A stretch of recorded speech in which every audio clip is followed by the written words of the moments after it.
This will be the last time I have the Corvette out this season. Unfortunately, we probably won't be able to get it tuned this fall. We just have so much plans for the truck. We're going to keep the Corvette as it sits. It's 100% done. It just needs a tune. I'm gonna get the Corvette clean, put it up on the rollers, push it off to the side as much as I can, and get it ready for winter storage. So let's get this clean and go from there.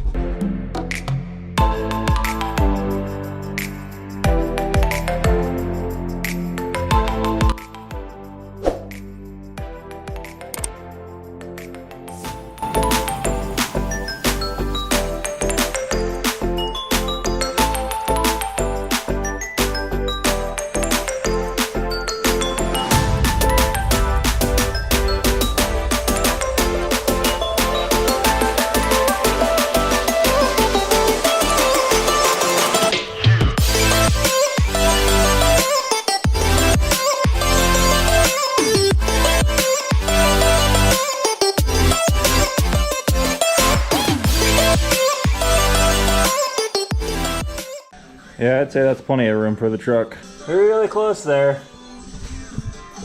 That'll work. We're still gonna drive the truck for the next couple months till the snow starts flying, but this will be plenty of room for it. I may reorganize some of this stuff around here, maybe make another bench here. We'll see. The truck is a little longer than the car, so we'll make room. We'll keep cleaning and organizing the sides and make her work. All right, guys, the garage is all clean and prepped for the new project. Although I'm not gonna be tearing it apart quite yet. It was nice to just make some room in here, get everything organized, and get the tools situated where I want to start tearing stuff apart, and maybe even get a bench. I might get another bench right here, just to have a little more room, kind of like this. Just a piece of wood with some supports there. So not a very big garage. I miss my old garage. It was probably another 5 feet deeper and wider, so it was a lot better than this one. So we got the to-do list, big truck, and then we got our separate one for Silverado. Quite a lot of things to do on it, just little maintenance things and cleanup things. Before we even think about doing the turbo kit, we're gonna get everything refreshed on this thing. But we need to go to the dump with the 2500. There's a bunch of crap in the back of the truck we need to get rid of. My brother's actually gonna borrow my truck. He's moving soon, so I'm gonna get that all prepped for him. I gotta get the drop hitch back on it too. I had the straight hitch on it, so that way the trailer would tilt for the Corvette to get on there easier. But we don't need it anymore. We need the drop hitch on there so he can have a trailer sit flat. Let's go to the dump quick. Man, you wanna go with? Wanna go with? Yeah, I don't know if he wants to go with. He probably does. All right, let's go.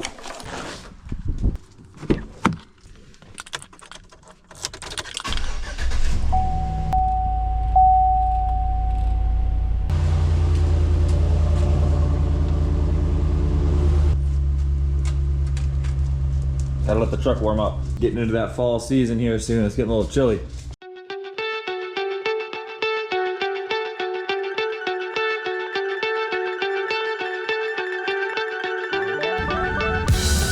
$7,400 pounds. Holy, this thing's heavy. Well, we got rid of 80 pounds worth of crap from the garage. That's success. There you go. Instead, we're gonna start with taking off the nitrous kit. And I realized taking this line off the fuel rail, I don't have another valve stem or whatever you wanna call it that goes back in there. So we're gonna run to the parts store real quick, grab one of those, and we'll get back to it. Let's go. Really windy and cold today. All right, new plan for today. The parts store did not have the fuel pressure relief valve, but they ordered it for me. It'll be here Tuesday. So the plan is we're gonna do some cleaning up around the harness, around the nitrous system, and get that out of there. It's kind of just wrapped around the brake fluid reservoir right now. So let's get back to the garage and start cleaning some stuff up under the hood. Dangerous times, don't fly too high. Be sure to keep the ground in sight. All right, so the fuel pressure relief valve that goes into here was only $6.50. This goes right in there. And if I were to get the kit that has the valve and the cap, the plastic cap that just screws on here, it was 75 bucks. So I just told him to order the valve, and I'll find another cap. That was easy. 6 bucks for the actual part I needed. I'm gonna put this back on here, and the harness right here is all wired up around the reservoir there and grounded up through on the firewall. So just getting rid of the nitrous system, just the wiring right here, it's gonna clean up all this mess. So for now, I'm gonna take out a couple more zip ties that's holding the line on. I'm gonna clean up all the ends, make sure they're all taped up, because for now we're gonna leave the system on here, still drive it, but we're gonna tuck it away over here just for now until that pressure relief valve comes for the fuel rail. So for now, we're gonna take that off, move it over here behind the cooling reservoir, and probably just zip tie, tape up all this and move it out of the way for now. But look at all that space now. I mean, there was all cluttered, wires everywhere. It's much better now. So let's get that cleaned up out of the way, and we'll remove that on Tuesday when the part gets here.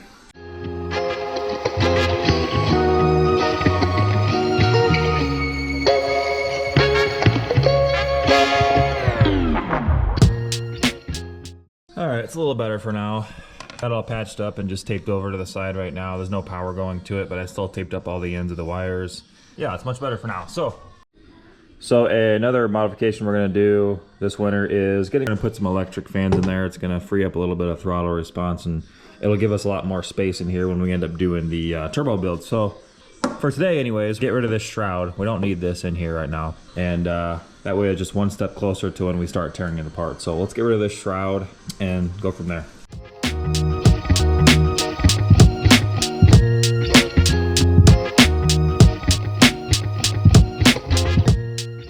All right, we got a lot more room in here now.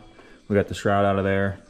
For now, since the old shroud has little clips here to hold this here and to hold this coolant hose here on the shroud, it keeps these from hitting the fan or hitting the belt or whatever. So I'm just gonna tie these up right here for now. Tie this one maybe to this coolant line here, just a little zip tie. And I mean, look at all that extra room we have. Once the fan's off there, we'll have electric fans that'll bolt, probably come out to about right here, but we'll have all this space here. Freed up a lot of space there. We're not gonna need that anymore. Much more space, I love it.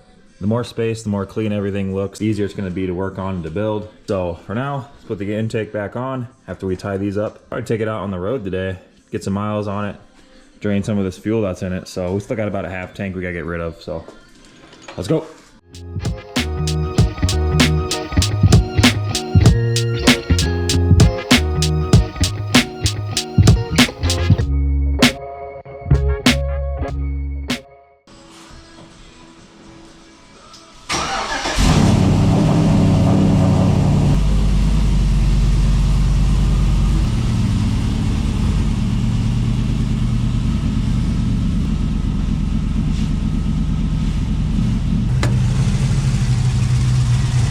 Plenty of clearance.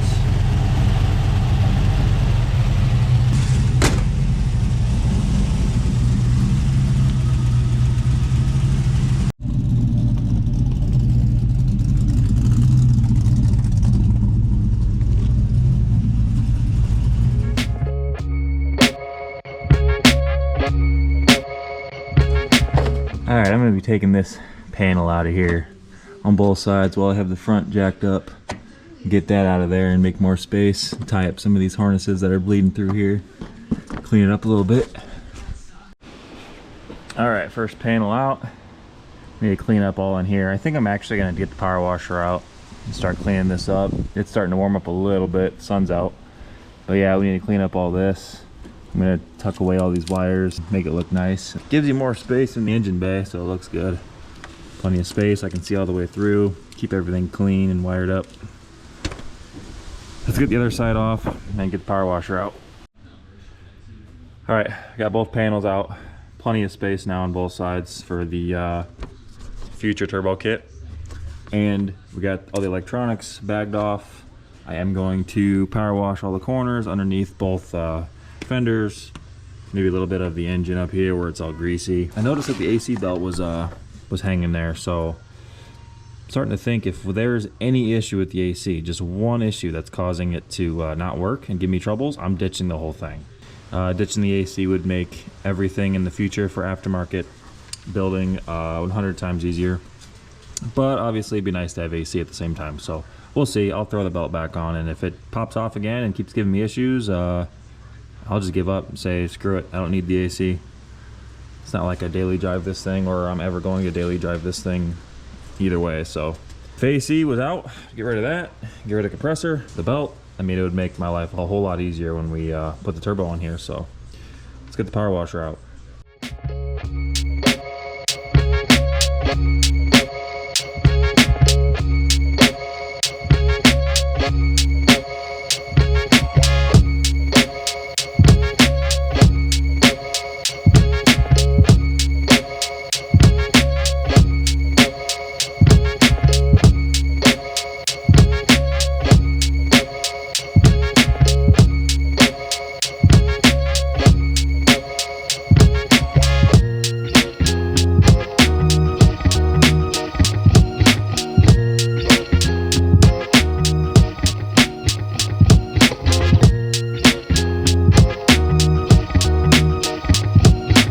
Got to clean that 4L60 that's going to give out on us on the first turbo pull.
I love when it's all windy outside. It just brings all the leaves back in the garage after I just swept it.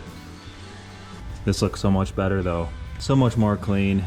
A lot less grime all over the motor and the sides and the fenders. And having all that space in there now. This will be relocated, probably an aftermarket coolant reservoir.